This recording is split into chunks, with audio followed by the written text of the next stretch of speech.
বিসমিল্লাহির রহমানির রহিম। আসসালামু আলাইকুম। নীতি সৌজন্যার সমাহারে আপনাদের সবাইকে স্বাগতম জানিয়ে আজকে আবারও চলে আসলাম অসম্ভব লোভনীয় একটি রেসিপি নিয়ে। সেটি হলো আলু আর সরিষা বাটা দিয়ে তেলাপিয়া মাছের রেসিপি।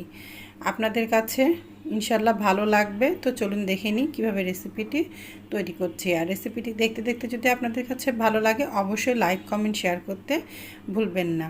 যারা সেহরিতে একেবারেই কোনো খাবার খেতে পাচ্ছে না তাদের জন্য তো এই মাছের রেসিপিটি একেবারে পারফেক্ট একটি রেসিপি। তো চলুন দেখে নিই কীভাবে রেসিপিটি তৈরি করছি। তো এখানে আমি তেলাপিয়া মাছ নিয়ে নিয়েছি, আর এখানে আমি 2টা মাছ নিয়ে নিয়েছি। মাছগুলো একটু বড় বড় সাইজের ছিল। তো এখানে 1 চা চামচ ঝালের গুঁড়া, 1 চা চামচ হলুদের গুঁড়া আর 1 চা চামচ লবণ দিয়ে মাছগুলো খুব ভালো মতো মেখে নিচ্ছি। তো মাছগুলো মেখে নেওয়া হয়ে গেছে। এখন আমি এই মাছগুলো তেলে ভেজে নিব। আর আমি বাজার থেকে মাছ কিনে নিয়ে আসার পরে কিন্তু মাছগুলো ধুয়ে নিয়ে 1 ঘন্টা মতো 1.5 টেবিল চামচ পরিমাণ লবণ দিয়ে মেখে রেখেছিলাম। তারপরে মাছগুলো খুব ভালো মতো ধুয়ে নিয়েছিলাম। এভাবে আগের থেকে মাছগুলো লবণ দিয়ে মেখে রাখলে কিন্তু মাছের মধ্যে খুব ভালো মতো লবণ ঢুকে। তবে আপনারা যদি কেউ আগের থেকে লবণটা মেখে রাখতে না চান তাহলে বাদ দিতে পারেন, কোনো অসুবিধা নেই। আমি এভাবে করি তাই একটু শেয়ার করলাম। তো তেল নিয়ে নিয়েছি কড়াইয়ে। এখন তেলের মধ্যে মাছগুলো দিয়ে এপিট ওপিট করে মিডিয়ামভাবে মাছগুলো আমি ভেজে নিচ্ছি। আমি কিন্তু খুব কড়াভাবে মাছগুলো ভাজবো না, মিডিয়ামভাবে মাছগুলো ভেজে নিব। তো দেখেন মাছগুলো কিন্তু আমার 2 পাশই ভাজা হয়ে গেছে। এখন আমি মাছগুলো তেলের মধ্যে থেকে তুলে নিচ্ছি। তো বাকি সব মাছগুলো আমি এই একইভাবে ভেজে নিচ্ছি, তারপর আমার রেসিপিতে ফিরে আসছি। তো মাছগুলো সব ভেজে নেওয়া হয়ে গেছে। এখন আমি চুলাতে আরও একটি কড়াই নিয়েছি, আর মাছ ভেজে নেওয়া কিছুটা তেল ছিল, সেই তেল আমি কড়াইয়ে ঢেলে নিয়েছি। আর আরও একটু তেল দিয়েছি। মোট এখানে আমি 4 টেবিল চামচ পরিমাণ তেল নিয়ে নিয়েছি। আপনারা তেলটা কম বেশি করে নিতে পারেন। দিয়ে দিলাম এর মধ্যে আমি প্রায় 1.25 কাপ পরিমাণ পেঁয়াজ কুচি। আপনারা চাইলে পেঁয়াজটা কম বেশি করে দিতে পারেন। পেঁয়াজটা একটু হালকা নরম করে ভেজে নিলাম। এখন এর মধ্যে দিয়ে দিচ্ছি আমি 1.5 টেবিল চামচ পরিমাণ আদা রসুন বাটা। আদা রসুন বাটাটা দিয়ে আমি প্রায় 1-2 মিনিট খুব ভালো মতো নাড়াচাড়া করে এই তেল পেঁয়াজের মধ্যে মশলাটা কষিয়ে নিচ্ছি।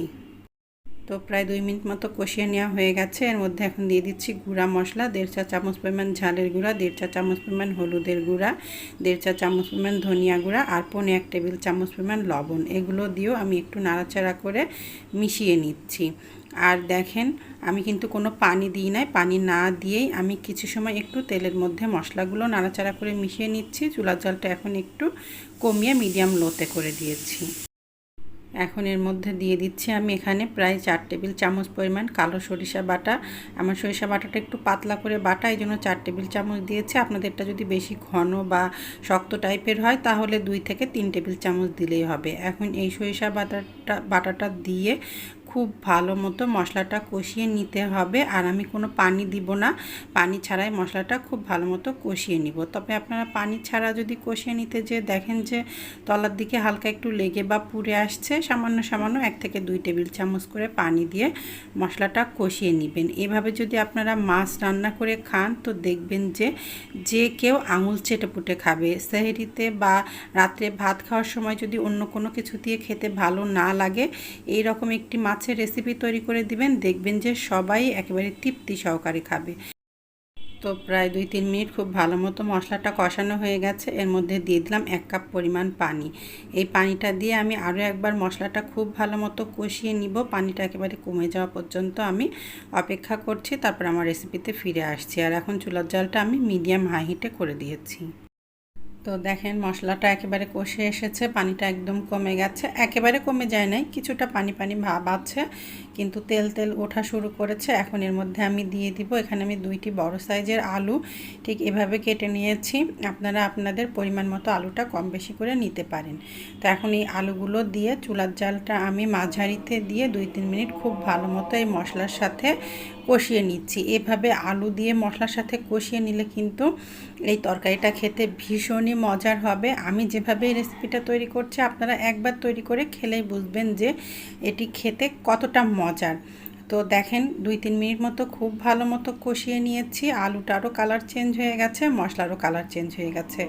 এখন এর মধ্যে আমি 1 কাপ পরিমাণ পানি দিয়ে দিলাম, আর এই পানিটা দিয়ে আলুটা আমি সেদ্ধ করে নিব। এখন ঢাকনা দিয়ে ঢেকে এটি হতে দিব। চুলার জালটা মাঝারির থেকেও একটু কমে দিয়ে একটু টকবক করে ফুটে উঠুক, তারপরে আমি চুলার জালটা কমিয়ে ঢাকনা দিয়ে ঢেকে এটি হতে দিচ্ছি। দেখেন টকবক করে ফুটে উঠেছে। এখন আমি ঢাকনা দিয়ে ঢেকে চুলার জালটা মাঝারির থেকেও একটু কমে দিয়ে এটি হতে দিচ্ছি। তো ঢাকনাটা খুলে আমি দেখে নিচ্ছি, একটু নাড়াচাড়া করে দিচ্ছি। আলুটা কিন্তু সেদ্ধ হয়ে গেছে, আর ঢাকনা দিয়ে ঢেকে দিব না। এভাবেই আমি ঢাকনাটা খুলে নাড়াচাড়া করে এটি হতে দিচ্ছি, ঝোলটা বা পানিটা একেবারে কমে যাওয়া পর্যন্ত। আর চুলার জালটা এখন আমি একটু বাড়িয়ে দিয়েছি। তো দেখেন কতটা সুন্দর কালার এসেছে আর কতটা সুন্দর তেল তেল উঠে এসেছে। তরকারিটা কিন্তু দেখেই মনে হচ্ছে যে খেতে ভীষণ লোভনীয় হবে। এখন এর মধ্যে আমি 2 কাপ পরিমাণ পানি দিয়ে দিলাম। আপনারা আপনাদের তরকারি বা মাছের পরিমাণ অনুযায়ী ঝোলটা কম বেশি করে দিয়ে নেবেন। যদি কেউ একটু বেশি ঝোল ঝোল খেতে চান তাহলে পানিটা একটু বেশি দিবেন, কেউ যদি ঝোল কম খেতে চান তাহলে পানিটা কম দিবেন। এখন এর মধ্যে আমি সব মাছগুলো দিয়ে দিলাম, আর একটু টকবক করে ফুটে উঠুক, তারপর ঢাকনা দিয়ে ঢেকে দিচ্ছি। তো একটু ফুটে উঠেছে, ঢাকনা দিয়ে ঢেকে এটি আমি হতে দিচ্ছি। তো প্রায় 6-7 মিনিট মতো হয়ে গেছে। দেখেন টকবক করে ফুটে উঠেছে, মাছটাও কিন্তু মোটামুটিভাবে মাছের মধ্যে ঝোল ঢুকে গেছে। এখন এর মধ্যে আমি দিয়ে দিচ্ছি ওপর দিয়ে 3-4টি মতো কাঁচামরিচ এভাবে ছোটো টুকরো করে ভেঙে নিয়েছি সেগুলো।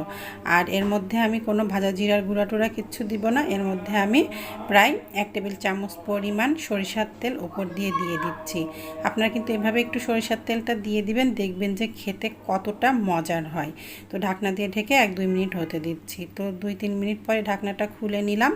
এখন আমার রান্নাটা হয়ে গেছে, ঝোলও খুব বেশি নাই। চুলাটা এখন আমি বন্ধ করে দিচ্ছি।